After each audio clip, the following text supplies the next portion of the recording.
to the Fantasy Forecast with Greinberg and Biggs. I am Biggs. He is Greinberg.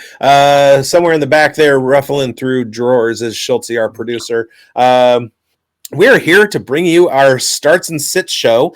We are here to bring you our Starts and Sits show. Starts and Sits, Mike. Although last night on Queen's Ransom, Amber messed that up too. And I was like, oh, you remind me of Mike. Although his mustache looks better. Anyway, I'm not saying Amber has a mustache. I didn't say that, Amber. All right. We come at you 4, 5, 6 days a week. You watched our waiver wire show on Tuesday and then saw me on Queen's Ransom on Wednesday and then saw us on the Points After Thursday after the 49ers-Rams game last night. And then now we got our Starts and Sets. Tomorrow is Saturday, and we are coming at you with the injury report show with our guy, Dr. Marcus. He's the resident physiotherapist. And then Sunday breakfast with Biggs, 8 a.m. Pacific, 11 a.m. Before spilled coffee. Fantasy Football Advice Network has you covered. We do all the work, so you don't have to. You just sit back and watch. Listen to our dulcet tones, and we'll give you all the information you need to build your champions. And if you are watching this show, that means only one thing: you're in the playoffs, or you really or it could mean another thing. You really, really like us. I think it's all the above, man. I think we bring the heat, we bring the good takes, and we're data-driven, unhinged bullshit is what I bring you. We're building champions. There you go. Nailed it. Boom. I read it right off of our intro. I had to write it down. That's Biggs. Let's get into this today. Yes. And it's week 15. It is championship stretch. We have 3 weeks left of fantasy football, essentially, unless you're a crazy diehard that plays in week 18. But I'm not that crazy. I'm not that nuts. But we got 3 weeks of playoff. And we're starting with our starts and sits headed into week 15. And I'm going to start it off today. And I'm going to start with... give me your studs and duds from last week. Yeah, let's talk about studs and duds because this one was... I was probably 50-50 on this one last week. Calvin Ridley had told everybody to start. Didn't kill your lineup if you had him in there, 7 for 59.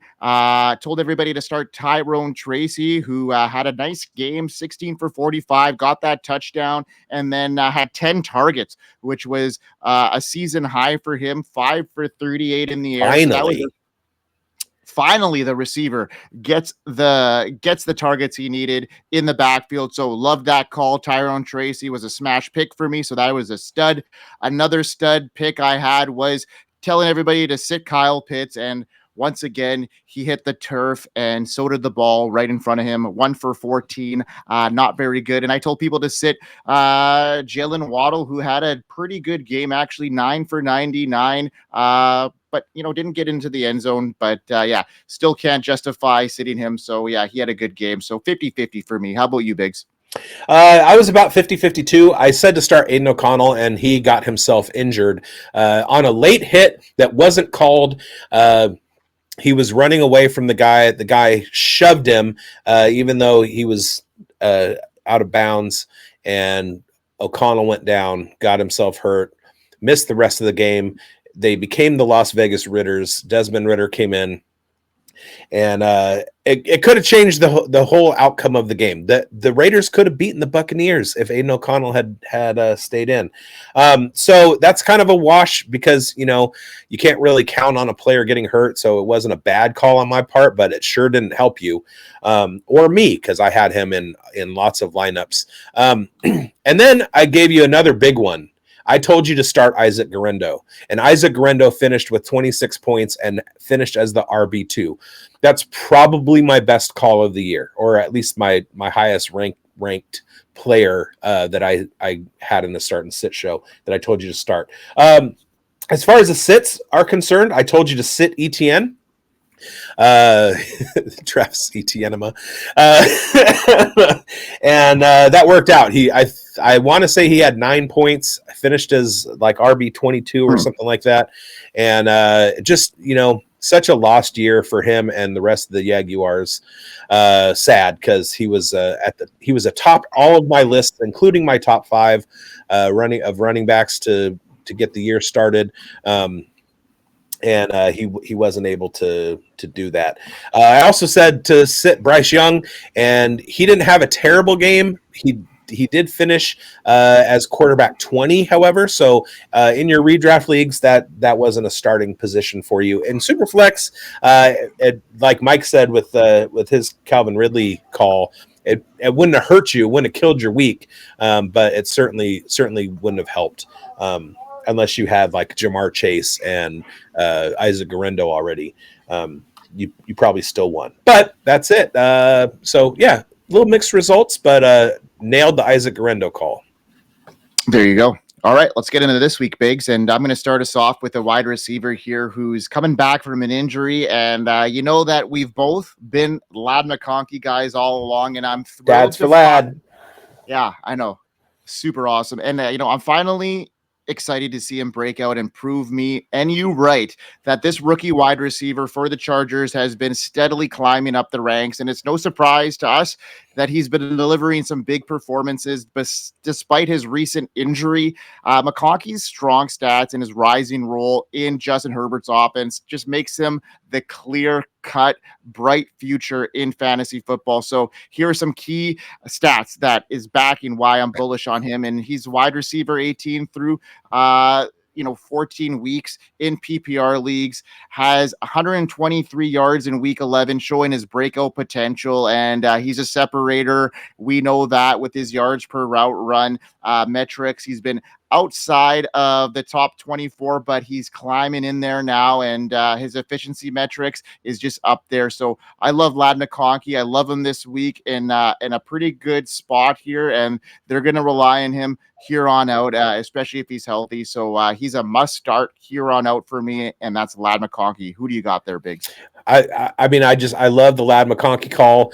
I started saying it as soon as draft season started. Ladd McConkey was going to be Justin Herbert's best friend, and that's exactly what's happened. Two of our better calls this year were Darnell Mooney and Ladd McConkey. So I roll with them every week. And last week it bit me because he didn't play and I didn't have time to pivot. And Jax took me down, but Jaden Reed didn't help that situation either. My first start, I'm going to talk about a homeboy. This kid is a great story. Came out of the University of Texas at San Antonio, one of the Texas satellite schools. He was an undrafted free agent at 5'8.5", not a big guy, but he runs like it. Spent all of 2023 on the Las Vegas Raiders practice squad, 2022 on injured reserve, and in 2024, he finally got his shot. Showed out against the Chiefs, who had up to that point been absolutely shutting running backs down, and he had one of the better performances against the Chiefs. And then this week he faces an Atlanta Falcons team. Now, digging into the numbers a little bit, I was huge on Zamir White coming into the season, and Sincere McCormick is out rushing Zamir White's numbers from last year. He's currently averaging 5.2 yards per carry, getting about 15 carries per game. That sits him right about 7 to 10 points as a floor. He hasn't gotten into the end zone yet. I feel like he does that this week against Atlanta, and that puts him into the 17-point range and climbs him up into the top 20 running backs. So I am starting Sincere McCormick everywhere that I have him. Yeah, I like Sincere McCormick, and I love the situation and his schedule here on out. So, yeah, good call, Biggs. And I'm going to get into a quarterback here that has just been surging since he got the call, and he's rapidly ascending into prominence in the NFL. His playmaking ability, his strong arm, and his knack for the dramatic has captivated us. And, he's caught me by surprise. I had a couple shorts earlier in the offseason here about Bo Nix, and, he surpassed what I thought he would be. And, He's been very, very good. Deep ball dominance. He was able to show that he can throw the ball deep, which was a concern for me with that, that 93-yard pass to Marvin Mims in week 13. He's been consistent despite being young and a rookie. He's been able to, average 200 yards passing. He's been able to avoid pressure. And now this week, he's got a very good matchup, and he's got it with his legs and his arm. And I just think that Bo Nix down the stretch here is a good streamer and a guy that you can get in your lineup weekly, especially in super flex leagues and sometimes in one quarterback leagues this week. Gross. Isn't it gross? It's so gross, but he's proven it week in and week out. And you got to start considering him as a top 12 dynasty asset quarterback at this stage of the game. It's the rushing upside for me. Yeah, it is. Crazy. All right. My other start is going to be Rico Dowdle. Now, this week, the Dallas Cowboys are playing Carolina. Carolina allows more yards per game over average than any other team in the NFL. When we look at what the Carolina Panthers do against running backs in fantasy, they are similarly as bad. In fact, they're worse than the Jaguars. They allow 23.3 points per game to running backs. They've given up 1,800 yards on the ground this year, and also 15 touchdowns. Both of those healthily lead the league. So expect Rico Dowdle to absolutely go off, control the game. The Cowboys are going to be ahead. There's going to be some, Bryce Young is he's going to get a little feisty trying to get Carolina back into the game, but the Dallas Cowboys should be able to control everything with Rico Dowdle on the ground. He's had an absolutely smash last 5 weeks. And so if we're going with recency bias, Rico Dowdle is having himself a great second half of the season. Expect that to continue against the worst defense against fantasy running backs. Start Rico Dowdle everywhere. Yeah, yes, I love Rico Dowdle this week too, and I just acquired him in one of my leagues as a championship piece. I figure I like his schedule moving forward, and I got him for a decent price. So yeah, Rico Dowdle, I love that call there, Biggs. Now we got a logo here, Fantasy Forecast with Greinberg and Biggs. You can cop this, not this hat. Now I announced this on Queen's Ransom last night. I will be auctioning this hat off because it's a one-of-a-kind limited edition. There are no others. It was made to order, and I'm the only one that ever ordered one. But the logo can be found on t-shirts and sweatshirts in our merch store, and a fancy Christmas ornament so that you can show your whole entire family on your Christmas tree that you're a Fantasy Forecast fan. I'm going to be auctioning this off. Highest bid in my Twitter DMs. Bidding starts at $12,000. I will personally sign the bill and deliver it to your house on Christmas morning. $12,000. But if you want the shirts or the Christmas ornament, where do they find that, Mike? At the merch shop on the Fantasy Sports Advice. Yeah, let's go now. Schulte, where can you find a community of like-minded people? Let's hear about it, buddy. We are here. FantasySportsAdvice.com, offering the best fantasy sports social media platform. Why join endless Discord communities or the trolls of Reddit? Fantasy Sports Advice is a community designed to help you win with 24/7 support. Go to FantasySportsAdvice.com and become a pro member for unlimited access. Again, go to FantasySportsAdvice.com today. Who are you talking? .com. Oh, you were FantasySportsAdvice.com. I love it. I'll start the sits. Get it? I'll start the sits. All right. This guy is Mike disagrees with me on this one. Mike hates this play. Mike does not think that I'm in my right mind with this one. Sit Tony Pollard of the Tennessee Titans. Here's the deal. Tennessee is playing against Cincinnati, which looks like a great matchup on paper. However, with game script, with the Cincinnati Bengals and Joe Burrow's ability to get the ball into Jamar Chase's hands, Tennessee will likely be playing from behind in this game, which means that Tony Pollard will be missing in action. It's probably going to be a big game from Calvin Ridley. We might see Nick Westbrook-Akine, everybody's waiver wire darling the last few weeks that I scoffed at. He might get into it a little bit. Chigo Okonkwo might have himself a game, but Tony Pollard isn't it this week. Sit Tony Pollard, play somebody else in favor, and reap the rewards advancing in the playoffs.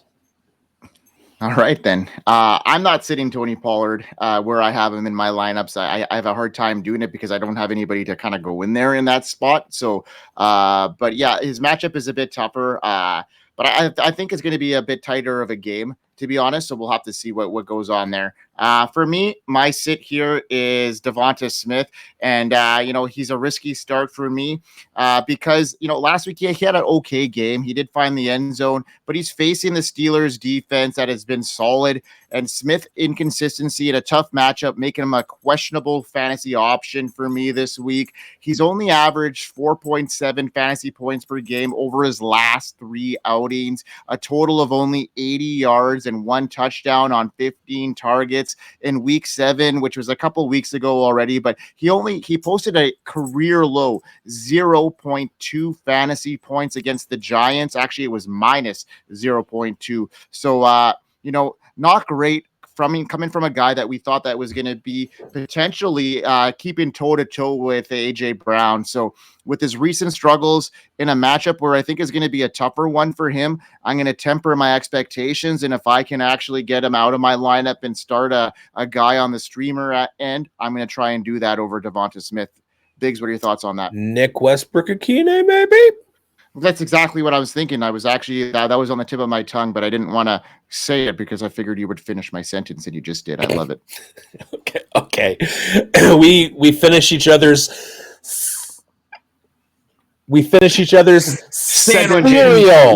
sandwiches. Actually, I had a DM the other day from somebody that watched our sandwich special on the Scott Fishbowl Podathon, and was it about pizza? No, it was about the ice cream sandwich being the most epic sandwich of all sandwiches. Me sandwiched between the Coors Light twins. I think that was the most epic sandwich. And twins. Anyway, all right. My next set. I'm going to say this the way that I had written it in the show sheet, and I don't know how I did that, but I'm sitting DeAndre Swift. There's no T. All right. The Chicago Bears are going to be playing against the Minnesota Vikings this week. And Minnesota Vikings run defense is almost a guaranteed sit your running backs. They've allowed the second fewest points in NFL to fantasy running backs, slightly ahead of the Kansas City Chiefs, who have allowed 9.8 points to running backs. Minnesota Vikings average 12 points per game against fantasy running backs.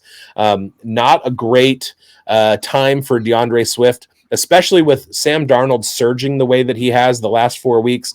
That offense is clicking with TJ Hawkinson, Jordan Addison, and Justin Jefferson. That's a big lead in a divisional matchup for the Minnesota Vikings, who want to stomp the life out of Chicago every time they play them. And DeAndre Swift is probably not going to be involved a whole lot in that game. And if he is, he's going up against the second best run defense in the NFL. So make sure that you are sitting DeAndre Swift if you even still have him. Yeah, I agree with that.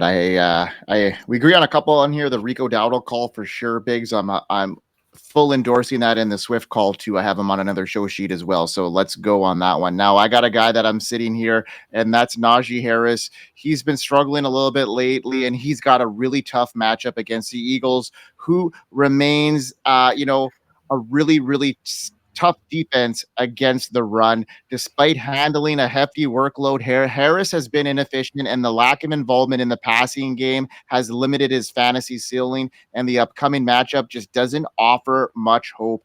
3.3 yards per carry. He's averaged in week 14. Not great. And that was against Cleveland.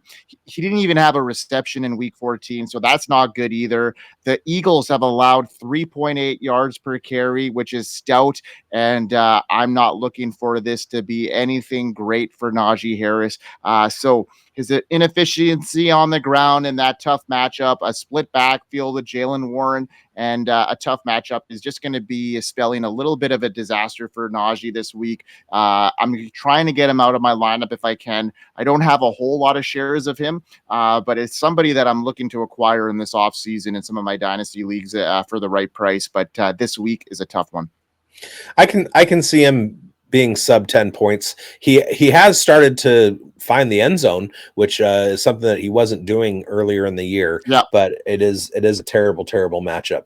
I might play him on underdog as an anytime touchdown play, but I don't think he's going to have a huge game. That's going to do it for us. We love you at the Fantasy Forecast. Keep watching, subscribe, like, hit the bell, share with your friends. Go ahead and taunt them if you're playing them in the fantasy playoffs. Get over to our app, fantasysportsadvice.com, and you can interact with us. We'll answer questions. You can find the videos and all that stuff. We're also on Twitter and Bluesky. So, you can find us anywhere, and we have no problem talking to people. If you go to .cards/BigBonedFFB, there's even, I think my phone number is even on there if you want to, send me a text. And keep watching, and we hope you win, you guys. Yeah, we hope you win. Have a great weekend, and we'll see you tomorrow for the injury show. Please. We are here. FantasySportsAdvice.com, offering the best fantasy sports social media platform. Why join endless Discord communities or the trolls of Reddit? Fantasy Sports Advice is a community designed to help you win with 24/7 support. Go to FantasySportsAdvice.com and become a pro member for unlimited access. Again, go to FantasySportsAdvice.com today.